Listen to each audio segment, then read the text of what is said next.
के बाद जो जो दृश्य उसको दिखे वो उन्हीं को सत्य और आधार मान के चलता रहा। यहाँ तक कि अपने स्वयं को देख कर के भूल गया, हैरान हो गया और कहने लगा कि मैं ये जो दिख रहा हूँ वो यही हूँ। इस परमात्मा ने ये मानव शरीर एक साधन दिया है। साधन धाम मोक्ष कर द्वारा, सुमर सुमर नर उतरे पारा। तो ये जो साधन है इसको केवल मात्र साधन ही समझें और इसके अंदर जो तत्व है, जो आत्मा है, वो आत्मा और परमात्मा एक ही है। और वो आत्मा जब तक हमको आभास होती है, जब तक मैं उस परमपिता परमात्मा की विशाल निराकार शक्ति से नहीं जुड़ता, जैसे बूंद सागर से अलग हो जाती है और बूंद अपने को अलग समझती है।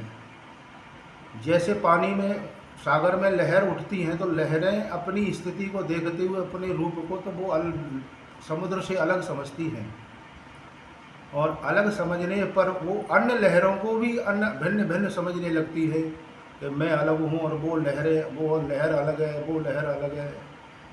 तो जो आकृति और बनावट जो बनती है, उस बनावट और आकृति में वो उसका मन भ्रमित हो जाता है।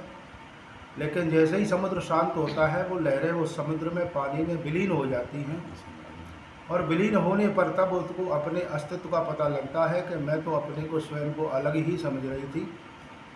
लेकिन जिस तरह से हम देखते हैं कि आकाश में पक्षी उड़ते हैं लेकिन पक्षियों के कोई निशान और चिन्ह नहीं होते।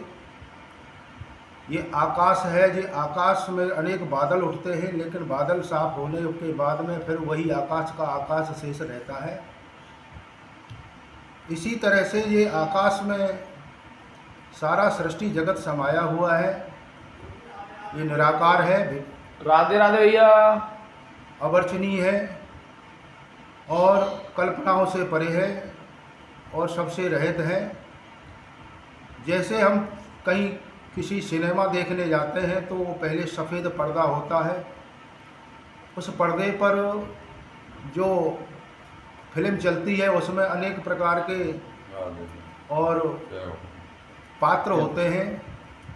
उस फिल्म पर देखते हैं कि बहुत सारे ऐसे प्राकृतिक सीन देखने को मिलते हैं। पानी झरना झर रहा है और चिड़ियों की चहचहाट हो रही है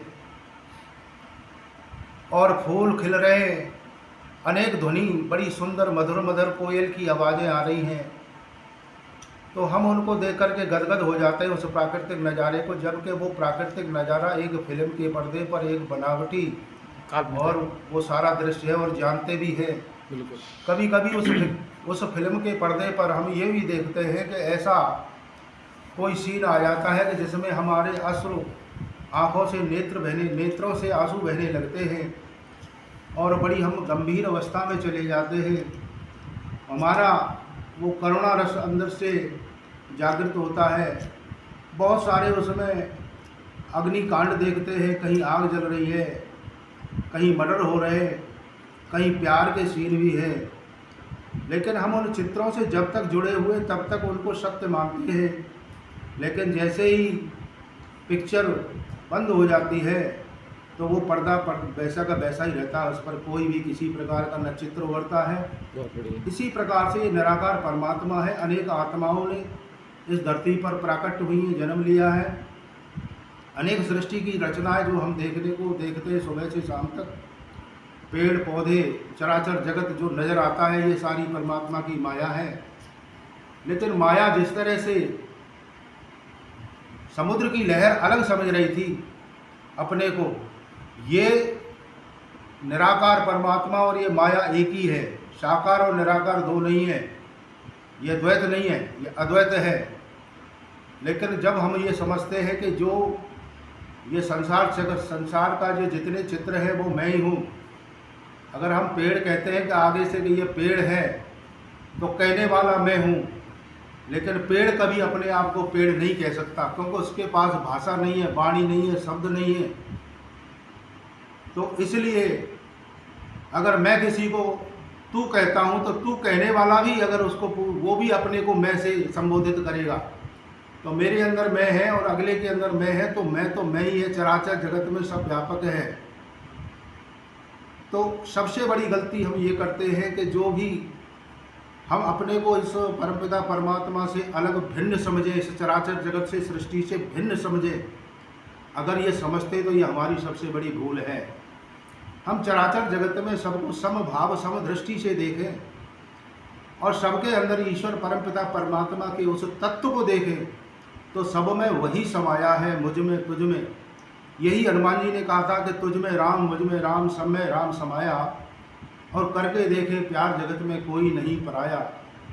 परमात्मा का प्राकट रूप तब होता है जब हृदय से उसके अंदर प्यार जागृत होता है, जब प्रेम रोम रोम में प्रेम जो है प्रकट होता है। रामचरितमानस में भी वर्णन किया है तुलसीदास जी ने कि प्रभु व्यापक सर्वत्र समाना और प्रेम से प्रकट होए मैं जाना। और किसी के लिए नहीं कि मैंने जाना है, वो प्रेम से प्रकट है, वो कण कण में है, चींटी में, हाथी में, जर्रे जर्रे में समाया है। ये कहने की बात नहीं है, ये हम उसको अनुभव करेंगे जब तक। कहते उमा कहूँ मैं अनुभव अपना, सत्य हर भजन जगत सब सपना। और ये राम जी का अनुभव था, कृष्ण का अनुभव था, महावीर जी का अनुभव था, गौतम बुद्ध का अनुभव था, गुरु नानक का अनुभव था। इन सभी संतों ने, महापुरुषों ने अपने अपने अनुभव को बताया है। लेकिन क्या दूसरे का अनुभव वो मेरे काम का है? अगर कोई तैरता है तो उसका तैरने का ज्ञान, तैरने की कला, उसका तैरने का अनुभव वो उसी के लिए है। अगर उसके मैं कान से सुन लेने से कि ऐसे तैरते हैं, अगर मैं उस पानी में कूद जाऊं तो मुझे डूबना ही पड़ेगा। पहले मुझे उसको अनुभव को लेना पड़ेगा, उस कला को लेना पड़ेगा। तैरने का मतलब ये है कि ये संसार भवसागर है। अब यहाँ हम इसको भवसागर क्यों कहते हैं? सागर माने जल का बहुत बड़ा भंडार, लेकिन यहाँ तो पानी के लाले पड़ रहे हैं, प्यासे डोल रहे हैं, प्यासे घूम रहे हैं। मनुष्य को प्यास लगी है। ये सागर कैसा है जिसमें प्यास लगी है? इसको सागर क्यों कह दिया? क्योंकि सागर में ये जिस तरह सागर में लहरें उठती हैं, उसी प्रकार से मनुष्य के अंदर अनेक प्रकार के विचारों और कल्पनाओं की लहरें उठती हैं, और उन लहरों के माध्यम से वो अपने को एक भिन्न समझ लेता है। और जब ये लहरें इस परमपिता परमात्मा से जब जैसे जैसे हम प्रेम करते हैं और जैसे जैसे हमारी आसक्ति संसार की माया के वहाँ की बजाय परमात्मा के प्रति और जुड़ती है, तो हमारी वो अहम भाव खत्म होने लगता है, मिटने लगता है। और मिटाना क्या है? अपनी हस्ती को, अपने अहंकार को, अपने मूल जो मैं अपने शरीर मान के बैठा हूँ, मैं शरीर हूँ और नहीं भी हूँ। ये माया प्रकृति जगत की है और नहीं भी है। अब अगर मैं इसको मानता हूँ तो ये है, तो ये है और नहीं है, तो जब ये लीन हो जाती है, सागर की लहर जैसे समुद्र में लीन हो जाती है, इसी प्रकार से ध्यान करते करते मैं शरीर से, मेरी मनोवृत्ति, इंद्रियों से, मन से, बुद्धि से और सबसे परे होकर के जब मेरा गहराई में मैं जाता हूँ, और जितना मैं गहरे में जाता हूँ तो मुझे सिर्फ एक शून्य के अलावा कुछ नहीं मिलता। वहाँ सारा सब कुछ, संसार जगत भी विलीन हो जाता है, ये शरीर भी विलीन हो जाता है। फिर वहाँ दो नहीं होते, मैं समा जाता है, वहाँ मैं और तू नहीं होते। ये मैं और तू का व्यवहार संसार के लिए है। संत का एक ही है कि वो सब उसमें तू ही तू देखता है, और जो तू है सो मैं हूँ सो तू है, सो अहम है। और इसी तत्वमसी, इसी तत्व को जानने के लिए ही, क्योंकि बिना तत्व के ये परमात्मा प्राप्त नहीं होता। श्री कृष्ण ने अर्जुन से कहा कि हे अर्जुन, जो कुछ भी मैंने तुझको दिखाया है, इसके अलावा और इससे अधिक जानकारी प्राप्त करना चाहता है तो तत्ववेत्ता ब्रह्मज्ञानियों के पास जाकर के दंडवत प्रणाम कर, इसका फिलॉसफी, इसका तरीका बताया है। तो सबसे पहले जाकर के उन संतों के चरणों में दंडवत, डंडे की तरह लेट करके साष्टांग प्रणाम कर, और उनके पास जाने से पूर्व अगर अपने हाथ में कुछ फल फूल पुष्प ले जा और उनके चरणों में भेंट कर और उनको अपनी सेवा से प्रसन्न कर, और उसके बाद प्रसन्न करके फिर प्रश्न कर, और फिर वे तत्ववेता ब्रह्मज्ञानी पंडित जन तुझे मेरे इस तत्व की जानकारी देंगे। और ये तो है तरीका परमात्मा के तत्व को जानने का। बहुत बहुत बहुत बढ़िया। और अगर हम डायरेक्ट सीधा ही प्रश्न करेंगे, जैसे किसी से कह दे अरे तू काना, तू तेरी आँख फूट रही है, तू काने, तू कहाँ से है, तो नाराज हो जाएगा। तो कानो कानो मत कहे, कान हो जाएगा रूठ, और धीरे धीरे पूछ ले तेरी कैसे गई है फूट। तो उसको धीरे धीरे प्रेम से पूछ ले कि सारी वृत्तांत सारी स्टोरी बता देगा कि भैया मैं एक दिन ऐसे खेल रहा था और किसी ने तीर मारा, वो तीर कमान खेल रहे थे, तो उसका तीर मेरी आंख में लगा और मेरी आंख फूट गई। और प्रेम से उसने सारी अपनी व्यथा सारी स्टोरी बता दी। तो ऐसे ही संतों से भी अगर परमात्मा के बारे में पूछना है, जानना है, तो पहले आपको समर्पण तो करना ही पड़ेगा। आप 24 घंटा समर्पण होते रहते हो माया के प्रति। किसी से पैसा लेना है तो जाके समर्पण ही होकर के आप पैसा लेते हो। पहले प्यार की मधुर मधुर बातें करेंगे और उसके बाद में लास्ट में अपना काम है उसको आगे रखेंगे। अपने कार्य को सिद्ध करने के लिए जो गए, अब जो आपका एक लक्ष्य है कि मुझे पैसा लेना है, तो जितनी मधुर मीठी मीठी बातें तुम करते हो, ऐसे ही संत से भी मधुर मीठी भाषा बोल करके उनको प्रसन्न करके, उससे उनको इतना के आनंदित करके, और फिर आप अपना प्रश्न रख सकते हो। ये प्रश्न रखने की डायरेक्ट सीधी कोई तरीका नहीं है कि मुझे परमात्मा बताओ, परमात्मा कैसा है, मैं कैसा हूँ, मैं कौन हूँ।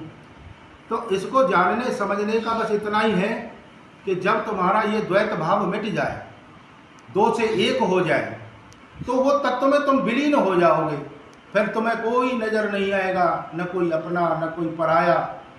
वहाँ सारे ये संकल्प, सारी तुम्हारी दुविधाएं, सारी जितने तुम्हारे अंदर भ्रम हैं, वो सारे मिट जाते हैं।